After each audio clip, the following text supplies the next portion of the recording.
Welcome back to another video. Soil here, and today I want to teach you how you can correctly identify trends and draw trend lines. Trend is the key concept of technical analysis and the most important subject that you must learn for trading. So stay tuned and let's get started.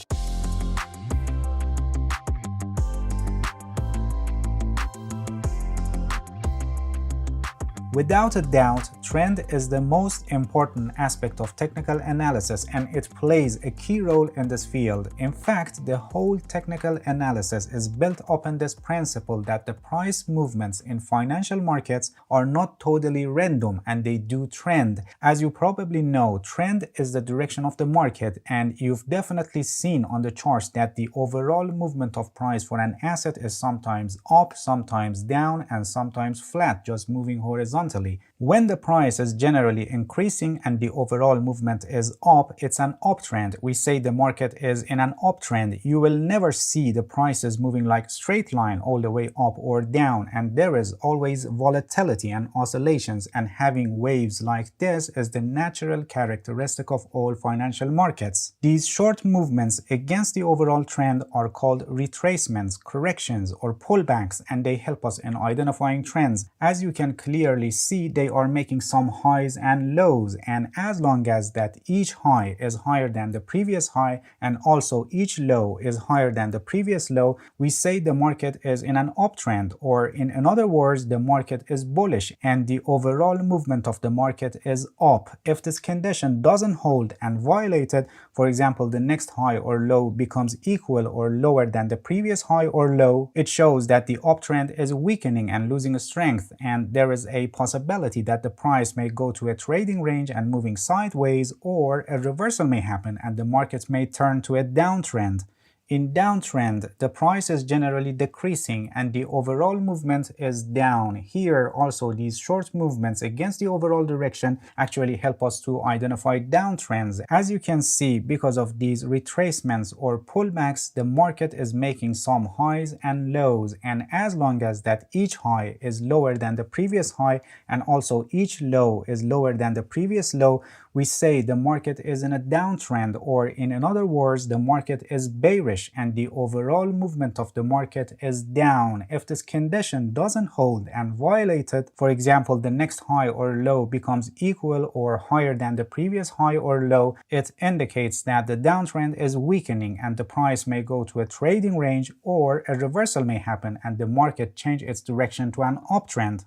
Now that I explained the concept of trends and how they are identified in the market, let's see how we draw a trend line for a trend so that we can use the trend for trading purposes. For drawing any line, we need at least 2 points, and here for drawing trend line for this uptrend, we need at least 2 lows. We connect these 2 lows with a line and extend it to the right to give us the possible direction of the price movement that may happen. The slope of the line is positive because we are in an uptrend and each low is higher than the previous low, and this line is confirmed as a valid trend line if the price touches this line for the 3rd time and after that advances again. Uptrend lines act as support level, and ideally when the price reaches to the trend line, it bounces and go higher than the previous high. In fact, when the price gets close to the trend line, buyers take the control and push the price up higher than the previous high.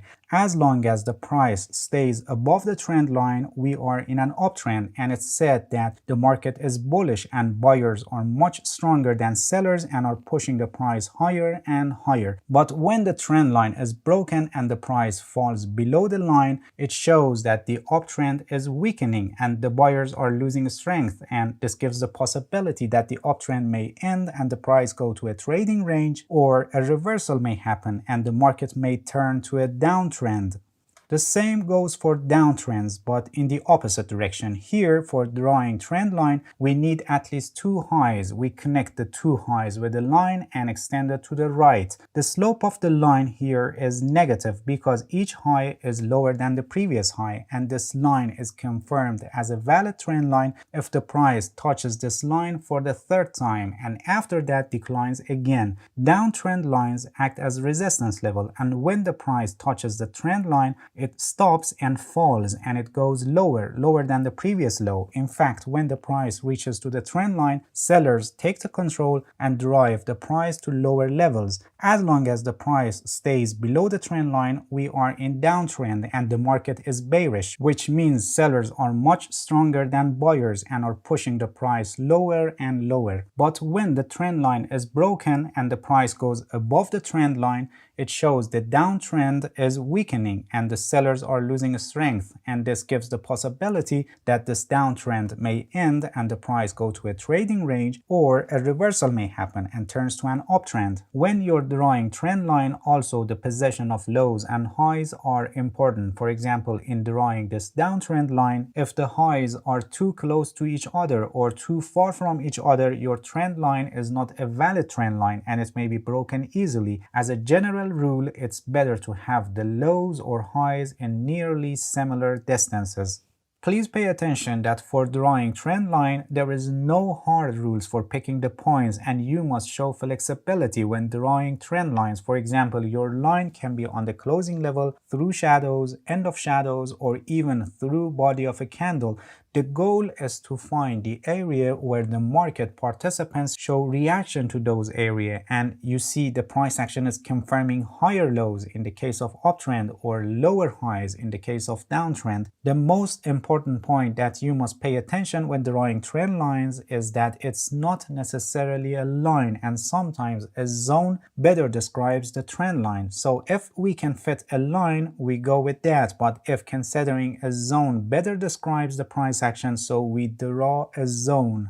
Also pay attention that sometimes because of a news or whatever the reason, you may see extreme lows or highs that are not matched with other lows or highs in that period. So when you're drawing trend lines, you must also consider these kinds of volatilities, and it makes sense to ignore these kinds of spikes on the chart. Always remember, as I said, you must show flexibility and adapt to the current situation of the market. Another important point about trend lines is slope. The ideal slope of a trend line would be 45 degrees and anything near to this. The steeper the slope, the less valid the trend line, which means it's not strong enough to hold the price and can be broken easily. When you see a steep trend line like this, it means that this sharp angle makes it difficult for the trend line to be a strong resistance level in the case of downtrend or strong support level in the case of uptrend. On the other hand, also a trend line with shallow slope can be considered a weak trend line that can be broken easily. So when you draw a trend line, also pay attention to the slope for evaluating the strength of the trend line. Alright, that's it. Thank you for watching this video. If you have any question, feel free to ask and leave a comment for me. I'll answer your questions as soon as possible. If you found any value in this video, please like it. Please subscribe to my channel if you haven't already, and hit the bell so you get the notifications of my new videos. See you guys in next video, and good luck with your trading.